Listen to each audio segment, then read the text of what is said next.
Here's how you can begin to detach from your tinnitus thoughts. And this is the most important thing to learn, because this proves to you that your thoughts aren't always right. And I would say 95% of everyone's thoughts is just noise. It's chatter. It's not even facts. It's not even grounded in reality. It's judgments about other people. It's judgments about yourself. It's regret for the past, fear for the future.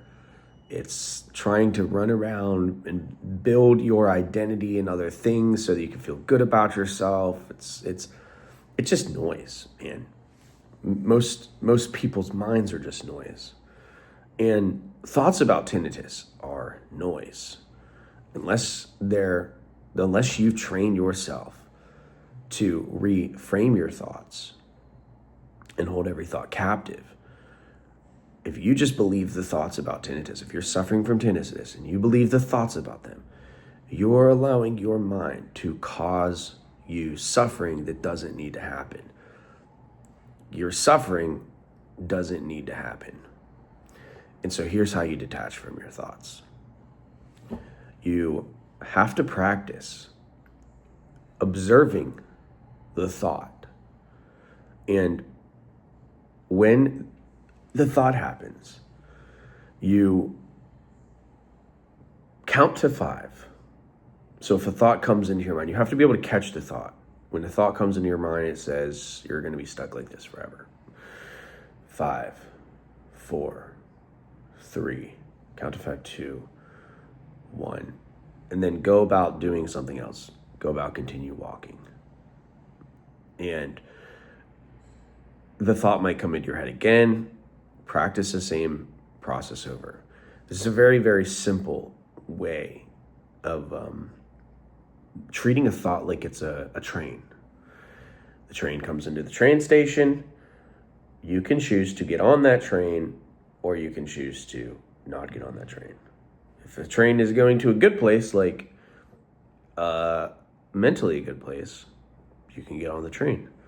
If the train is, if you know, that thought, that train's going to lead me to suffering,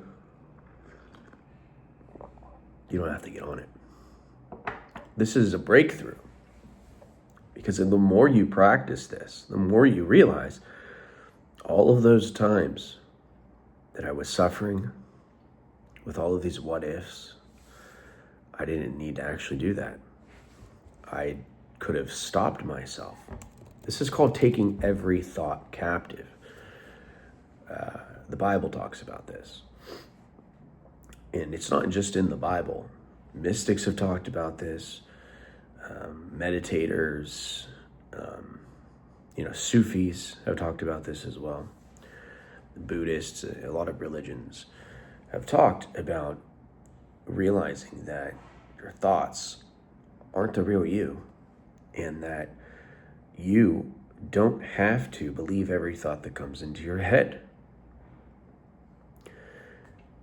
And so that's one practice you can do.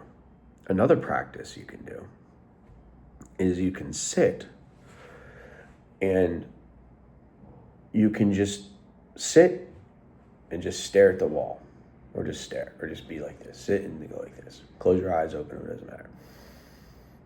And what's going to happen is that for most people, they're gonna fidget. They're gonna want to grab their phone. They're gonna want to get up. It's gonna be like, their mind's gonna be like, I'm not good at this. This is meditation or something. I'm not good at this. I suck at this. Everyone thinks they suck at meditation, bro. Everyone.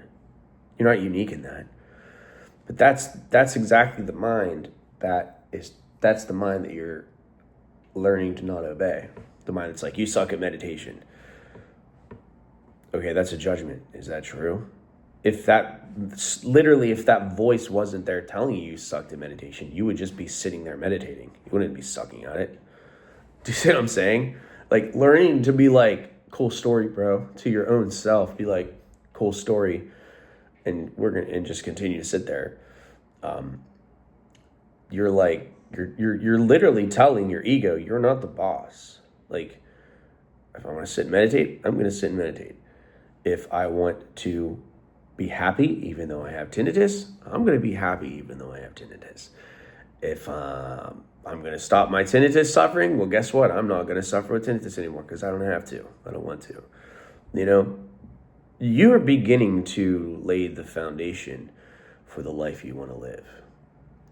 And here's what this is, and I have a bunch of different like tactics for learning to detach from your tinnitus thoughts.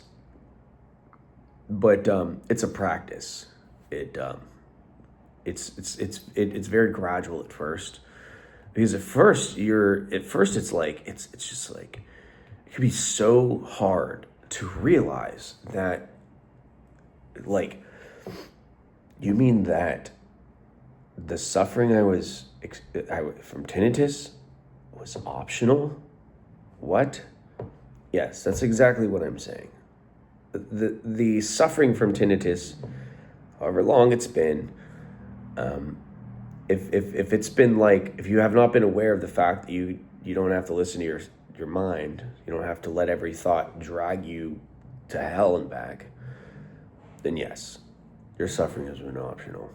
Then you've said yes accidentally, because you didn't know that you didn't have to allow your mind to drag you to these dark places with tinnitus. You did it because you didn't know that you could see the thought as a train and decide not to get on it. I'm telling you that to keep you from suffering, so that you can practice this. And over time, what ends up happening is the more you decide to not give these thoughts power, they happen less and less and less. So one day you wake up and it didn't occur to you to even think about tinnitus. You're completely free from it because you've given none of the thoughts power. And when you don't give thoughts power, they don't show up anymore. All of this is gradual. It doesn't happen overnight. It's a practice. But the thoughts you feed will continue to feed. The thoughts that you starve will stop coming. Anyway, if you want to work with me and I can help you with this kind of stuff, hit the link below. I would love to work with you. Book a 60-minute session. Make sure to comment, subscribe. I'll talk to you later. Peace.